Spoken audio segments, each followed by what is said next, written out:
हरिद्वार में बिगड़ती कानून व्यवस्था को लेकर आम आदमी पार्टी के कार्यकर्ताओं ने सड़कों पर उतरकर विरोध प्रदर्शन किया। इस दौरान प्रदर्शनकारियों ने लोकायुक्त की नियुक्ति और पुलिस व्यवस्था को दुरुस्त करने की मांग उठाई। वहीं पार्टी के जिलाध्यक्ष संजय सैनी ने चेतावनी देते हुए कहा कि अगर हमारी मांगों को पूरा नहीं किया गया तो हाल ही में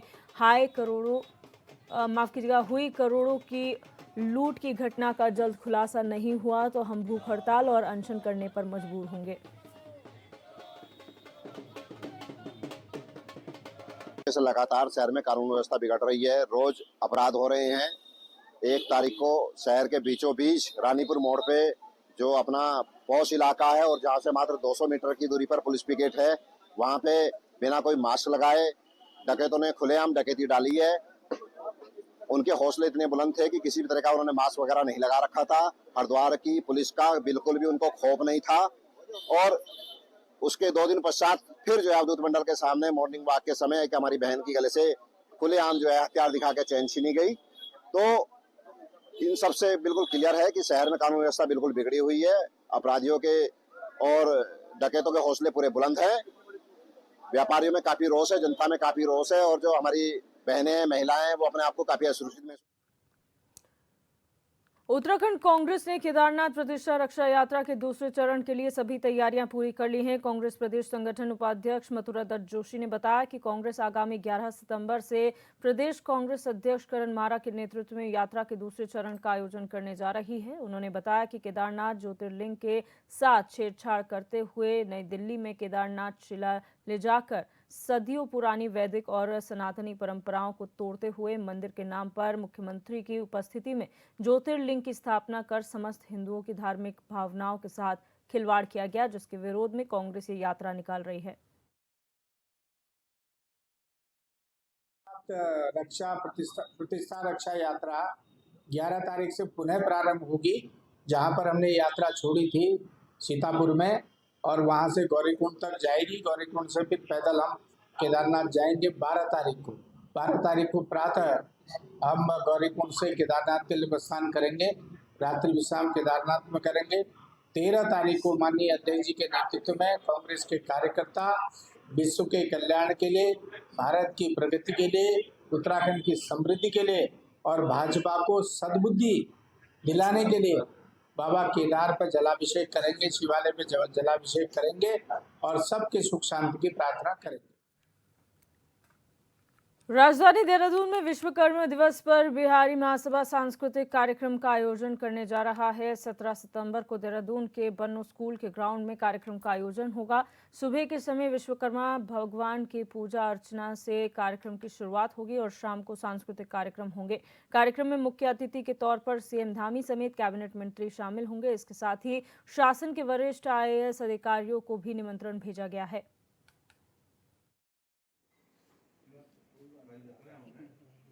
बिहारी महासभा हर साल 17 सितंबर को विश्वकर्मा दिवस के रूप में मनाता है। इस बार हम लोग बन्नू स्कूल, रेस कोर्स में बन्नू स्कूल जो है, सनातन धर्म सभा बन्नू स्कूल के नाम से जाना जाता है, उसमें एक कार्यक्रम किया जाएगा। इस कार्यक्रम के रूपरेखा को तय करने के लिए आज हमारी कमेटी बैठी हुई थी। पहले भी हम लोग आम सभा पिछले संडे को बुला चुके थे। उस आम सभा में तय हुआ था कि इस बार हम लोग बिहार से के भोजपुरी के फेमस कलाकार कल्पना सबके, जैसा कि मैंने पहले भी हमने बतेनी है जा कि कल्पना बड़ी फेमस बिहार की गायक है। मैं आज से करीब 20 साल पहले तुम्हें बड़ा नाम मेरे बिहार में जहाँ देखी सगरे कल्पना छाल रही। तो एक बार कल्पना के बुलावल जाता और उनका पूरी टीम आई और करीब 5 से लेकर संध्या 5 से लेकर रात्रि 10 बजे तक कल्पना के कार्यक्रम चली। सुबह में पूजा के कार्यक्रम बा बिहारी महासभा द्वारा जो विश्वकर्मा पूजा कल जाई और एकरा में उत्तराखंड से जितने विशिष्ट अतिथि लोग बा, माने मंत्री से लेकर हर संगठन के लोग, पूरे विभिन्न संगठन के लोग के सहभागिता कार्यक्रम में रही और काफी बड़ा स्तर पे कार्यक्रम होला। रुक करेंगे अगली खबर का। गढ़वाल मंडल के डीएवी इंटर कॉलेज में अशासकीय माध्यमिक शिक्षा प्रबंधन संगठन ने बैठक का आयोजन किया। इस दौरान प्रबंधकों ने सरकार से सालों से पीटीए प्रबंधकीय व्यवस्था पर कार्यरत शिक्षकों को वेतन वितरण में लेने और तदर्थ रूप से कार्यरत शिक्षकों का विनियमितीकरण करने की मांग उठाई है। इस दौरान उन्होंने अशासकीय विद्यालयों में अध्ययनरत छात्र छात्राओं कर्मचारियों के साथ सरकार की उपेक्षा करने का आरोप लगाया है। संगठन ने कैबिनेट मंत्री डॉक्टर धन सिंह रावत को शिक्षा मंत्रालय से हटाने की भी मांग उठाई है और हल न होने पर प्रदेश स्तरीय आंदोलन की चेतावनी दी है। पहले तो मैं आपका धन्यवाद करना चाहूँगा कि आपने हम लोगों की सुध ली। आज हम प्रबंध संगठन जिला पौड़ी गढ़वाल यहाँ पर जनपद की विभिन्न समस्याओं को लेकर शासकीय विद्यालयों के एकत्रित हुए। इसमें प्रांतीय कार्यकारिणी के सदस्य भी हमारे साथ रहे, पदाधिकारीगण, और अशासकीय विद्यालयों के साथ जो शासन प्रशासन विभाग द्वारा भेदभाव किया जा रहा है, जिस प्रकार से अशासकीय विद्यालयों के अधिकारों का हनन किया जा रहा है, तो हमारी सीधा जो है शिक्षा मंत्री को, जो हमारे डॉक्टर धन सिंह रावत जी हैं, नंबर 1, क्योंकि ये हमारे अशासकीय विद्यालयों के घोर विरोधी हैं और ये तब से जब से आए हैं तब से आयोग का गठन करने की उसमें हैं, जबकि ब्रह्म समाज शिक्षा समिति बनाम पश्चिमी बंगाल सरकार में 2004 का जो सुप्रीम कोर्ट का आदेश है उसके अनुसार प्रबंध समितियों से उनकी नियुक्ति का अधिकार नहीं छीना जा सकता है। सबसे बड़ी बात तो ये है। दूसरा जो है, हमारे नियुक्तियों पर बैन लगा रखे हैं। कोर्ट के कारण हम कोर्ट में गए, कोर्ट ने नियुक्तियां खोल रखी हैं और मौखिक बैन लगा हुआ है। शासकीय विद्यालय प्रबंधक एसोसिएशन का एक पत्र प्राप्त हुआ है। एक मुद्दा ये है कि 6 माह के भीतर प्रबंध समिति का निर्वाचन हो जाना चाहिए। तो ये इसी शर्त पर प्रबंध संचालक नियुक्त किया जाता है, उससे अधिक अवधि लगनी नहीं चाहिए नियमानुसार। दूसरी बात, जो विद्यालयों की गाइडलाइन होती है शासकीय विद्यालयों की, जिसको हम प्रशासन योजना है, प्रशासन योजना के अनुरूप ही समस्त कार्य किए जाने चाहिए। एक प्रकार से अशासकीय विद्यालयों के संचालन के लिए वो मैनुअल के रूप में, तो ये इंश्योर करेंगे कि उसी प्रकार से कार्य किया जाना चाहिए। शासकीय एसोसिएशन के सभी पदाधिकारी यहाँ पे आए थे, कुछ मैनेजर भी आए हैं। उनके द्वारा जो पौड़ी में शासकीय विद्यालयों में विभिन्न प्रकार की समस्याएं हैं, उनसे मुझे अवगत कराया गया और मैंने भी उन समस्याओं को देखा है। मेरे साथ माध्यमिक भी यहाँ पे थे, जिला शिक्षा अधिकारी माध्यमिक भी थे। हमने इन समस्याओं को देखा है, इन पर हम विचार करेंगे और एक एक करके जो है इन समस्याओं का समाधान करने की पूरी कोशिश करेंगे। ये असल में जब कोई शिकायत आती है, कहीं से कोई किसी पक्ष की कोई शिकायत आती है, तो उस शिकायत पर कार्रवाई की जाती है और यदि जांच की आवश्यकता होती है तो उसमें जांच। अब रुक करेंगे उत्तर प्रदेश के सुल्तानपुर से बड़ी खबर का, जहां 1 लाख के इनामी के एनकाउंटर में मजिस्ट्रेट जांच के आदेश दे दिए गए हैं। बड़ी खबर आपको बता रहे हैं, जहां पर 1 लाख रुपए के इनामी का एनकाउंटर मामले में अब मजिस्ट्रेट जांच के आदेश हो चुके हैं। डीएम सुल्तानपुर ने मजिस्ट्रेट जांच के आदेश दे दिए हैं। एसडीएम लम्भुआ विदुषी करेंगी मंगेश यादव एनकाउंटर की जांच। सुल्तानपुर के ज्वेलर्स में दिन दहाड़े डकैती का मुख्य आरोपी था मंगेश, और मंगेश का यूपी एसटीएफ ने 6 सितंबर को एनकाउंटर किया था, जिसकी अब मजिस्ट्रियल जांच के आदेश दे दिए गए हैं। और एसडीएम लम्भुआ विदुषी इस पूरे मामले की जांच करने वाली हैं। मंगेश यादव एनकाउंटर की जांच एसडीएम द्वारा किया जाएगा। वहीं आपको बता दें कि डीएम सुल्तानपुर ने मजिस्ट्रियल जांच के आदेश दे दिए हैं।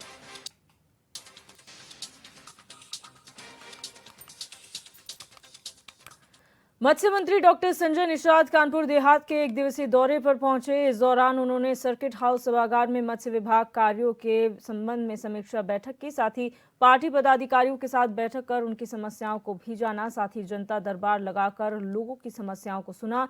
जनता दरबार के बाद कैबिनेट मंत्री संजय निषाद ने प्रेस कॉन्फ्रेंस की। इस दौरान उन्होंने SC/ST के आरक्षण में आरक्षण दिए जाने के सुप्रीम कोर्ट के आदेश को सही बताया।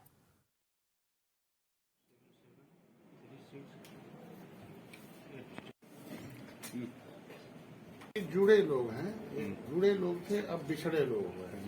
ये 1931 में अनुसूचित जाति की सूची में सूचीबद्ध है, 21 में, 41 में, 51 में सरकार नहीं थी, 61 में गिनती हुई और 91 तक नाम, आज 91 तक तो फ्री में दो। अब इनकी जो जातियां थी इनके नाम को लोगों ने ओबीसी में डाल दिया।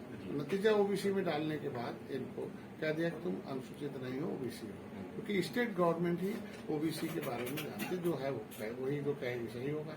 और जो स्टेट सेंट्रल गवर्नमेंट है एससी के वहाँ, अब सेंट्रल गवर्नमेंट में इनका कोई अपील नहीं था और स्टेट गवर्नमेंट में जो लोग थे वो इनकी निषेध था। अब जब हम लोग नजदीक गए तो इनमें पता चला पहली बार है, माननीय मुख्यमंत्री जी से लिखवाया, आरजीआई ने एक्सेप्ट किया कि नहीं, केवल मुल्ला मजबार अनुसूचित जाति का हकदार है। आरजीआई डिसाइड करता है कि कौन एससी होगा कौन ओबीसी होगा। अब आरजीआई लिख दिया है, उसे एक्सेप्टेशन के लिए सरकार गंभीर है, उसमें चर्चा उसके लिए भी आज इनसे बातचीत हुई है कि आप लोग जागरूक होइए, अपनी एकता बनाइए और एकता बनाने के बाद ही जब एक आपके स्वर से जिसे आरक्षण चाहिए वो नौजवानों को आगे लाना पड़ेगा, तब होगा।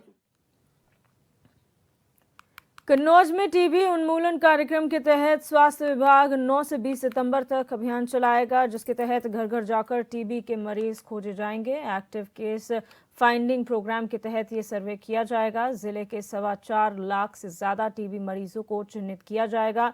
3 स्वास्थ्य कर्मियों की टीम लोगों के घर जाकर सर्वे करेगी।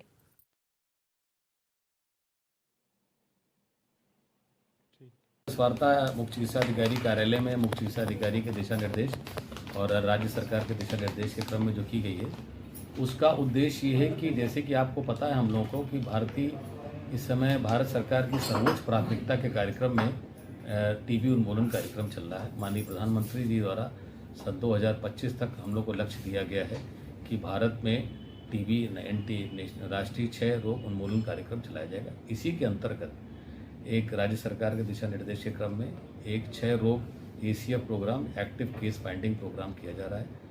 इस प्रोग्राम का लक्ष्य बहुत ही क्लियर है। इस प्रोग्राम के अंतर्गत हम लोग को करना क्या है कि हम लोगों ने जनपद की करीब 20% आबादी को चिन्हित किया है, जो कि करीब 4 लाख से 4.25 लाख के बीच की है। और इस अभियान के अंतर्गत हम लोग एक्टिव आगरा में आयोजित की गई 5वीं नेशनल थाई बॉक्सिंग प्रतियोगिता में श्रावस्ती के खिलाड़ियों का प्रदर्शन देखने को मिला, जहां पर खिलाड़ियों ने 4 गोल्ड मेडल समेत 6 पदकों पर कब्जा किया, जिन्हें आज डीएम अजय द्विवेदी और एसपी घनश्याम चौरसिया ने मेडल और प्रशस्ति पत्र देकर सम्मानित किया।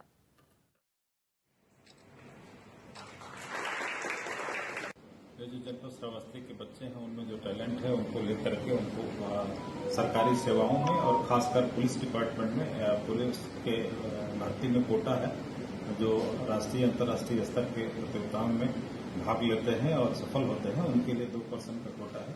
इस संबंध में इनको अवगत कराया गया और उसमें ज्यादातर बच्चे पुलिस की वर्दी पहनने के लिए तत्पर देखे, तो इन लोगों को पूरा तथ्यात्मक चीजें प्रस्तुत की गई ताकि वो पुलिस डिपार्टमेंट और अन्य सरकारी विभागों में उन सेवाओं का लाभ ले सकें, उसके लिए उनको बताया।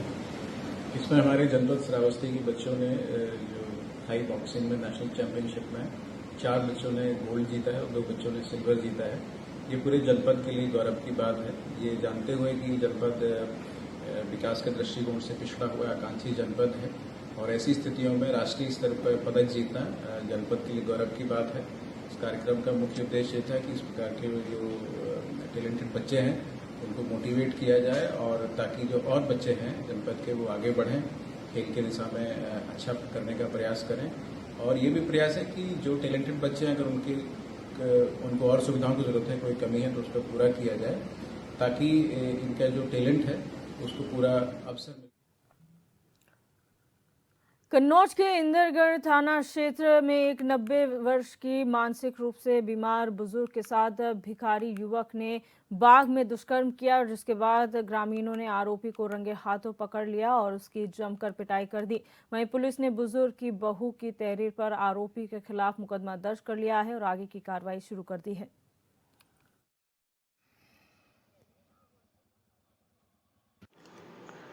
कल थाना इंदिरागढ़ क्षेत्र अंतर्गत एक 90 वर्षीय महिला जो मानसिक रूप से कमज़ोर है के साथ दुष्कर्म की सूचना प्राप्त हुई थी।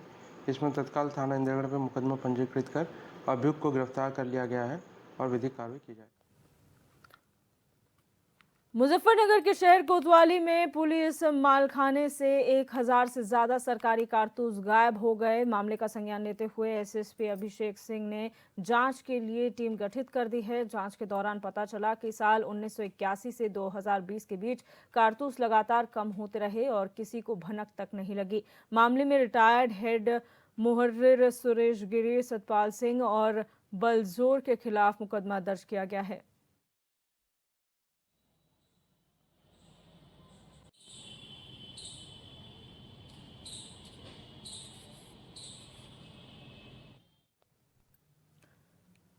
कासगंज में हुई महिला अधिवक्ता की हत्या के मामले में बरेली में वकील दूसरे दिन भी कार्य बहिष्कार पर रहे। कलेक्ट्रेट पर बड़ी संख्या में अधिवक्ता अपनी मांगों को लेकर पहुंचे, जहां उन्होंने सीएम योगी को संबोधित ज्ञापन एसडीएम सिटी को सौंपा और आरोपियों की जल्द गिरफ्तारी के साथ ही उन्हें फांसी देने की मांग की।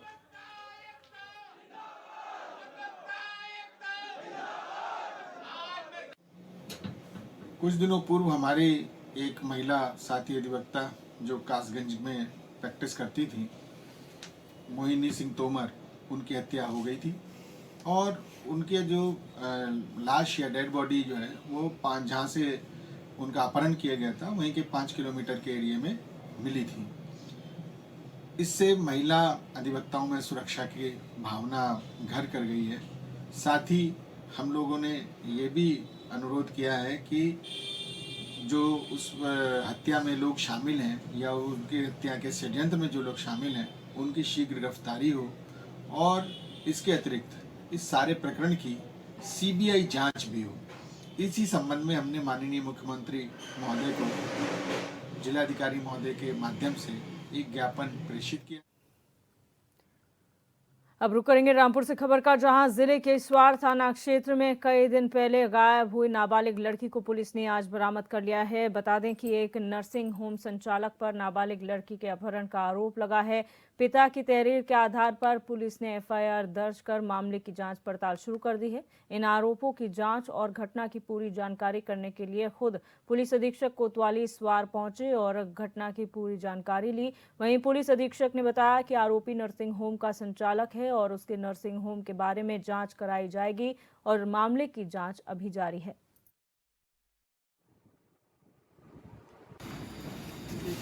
मेरी बेटी है लगभग 15.5 वर्ष की। वो एक साजिद नाम का व्यक्ति है, मीम जो है जिसका ग्रीन सिटी हॉस्पिटल है स्वार में। वो मेरी बेटी को बहला फुसलाकर पिछली बार 7 जुलाई को ले गया था रात में अपनी स्कॉर्पियो कार से। देखिए, थाना स्वार पर एक अवयस्क बालिका के अपहरण का अभियोग दर्ज हुआ था।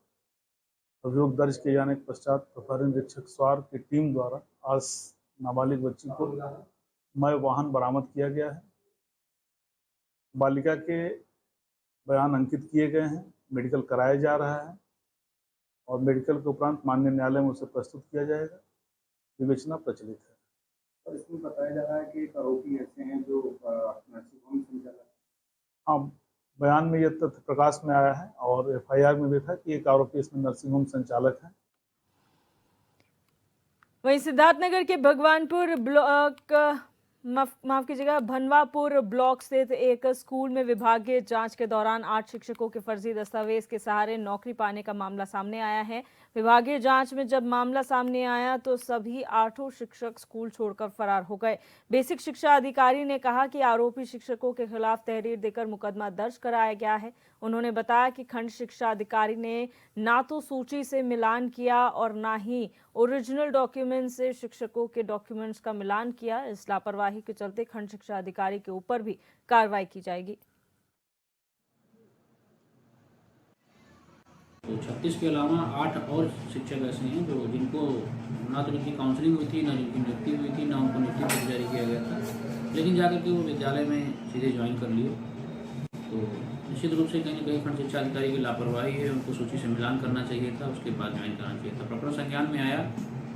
उसके बाद पूरे जनपद में जितने 314 टीचर नियुक्त हुए थे उनका पूरा मिलान किया गया। सभी ब्लॉकों के खंड शिक्षा अधिकारी और लेखाकार बुलाया गया, सारी फाइलों का मिलान किया गया और किसी ब्लॉक में कोई गड़बड़ी नहीं मिली, लेकिन खंड शिक्षा अधिकारी हनुमापुर की लापरवाही के कारण 8 फर्जी टीचर्स ज्वाइन कर लिए थे। वो वर्तमान में सब जांच के दौरान ही उनको जानकारी हो गई, वो भाग गए, विद्यालय नहीं आ रहे हैं। उनके खिलाफ प्राथमिकी दर्ज कराई जा रही है और खंड शिक्षा अधिकारी के निलंबन के लिए शिक्षा निदेशक।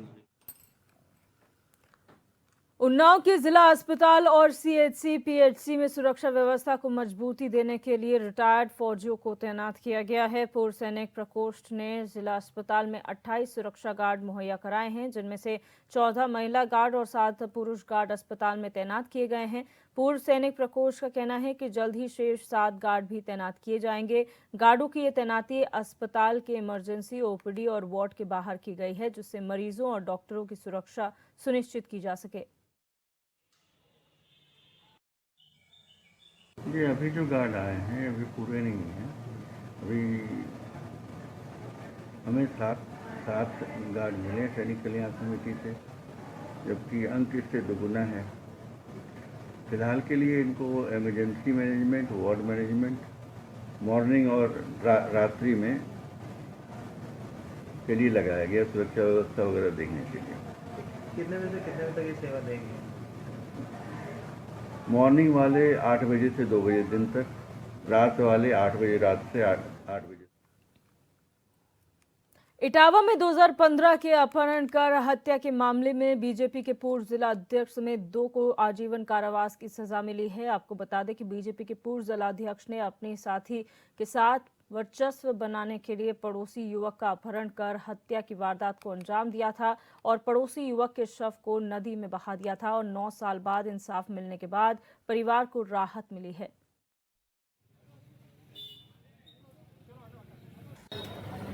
इन दोनों लोगों ने 19/4/15 को सुबह 4:15 बजे मृतक संतोष को उससे घर से जबरदस्ती ले गए ये लोग और ले जाके घर के पास में इनको जो है इनको फायर करके गोली चला के गोली उसको मारी है। फिर कार में डाल के ले गए हैं।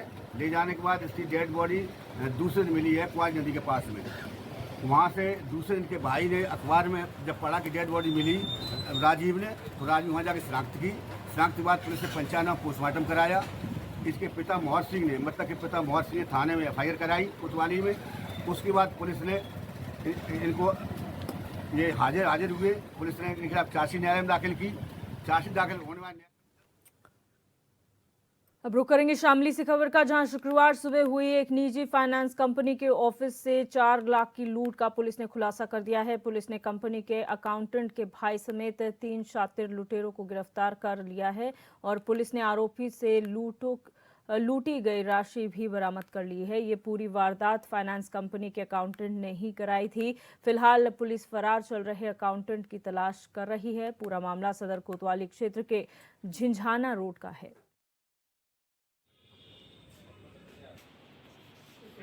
प्रशांत शर्मा एक प्राइवेट फाइनेंस कंपनी में अकाउंटेंट था और इसने जो है एक तहरीर पुलिस स्टेशन कोतवाली में लूट की दिया था कि सुबह जो है 4,04,000 और 100 रुपये की लूट हो गई और स्प्रे जो है का छिड़काव किया गया।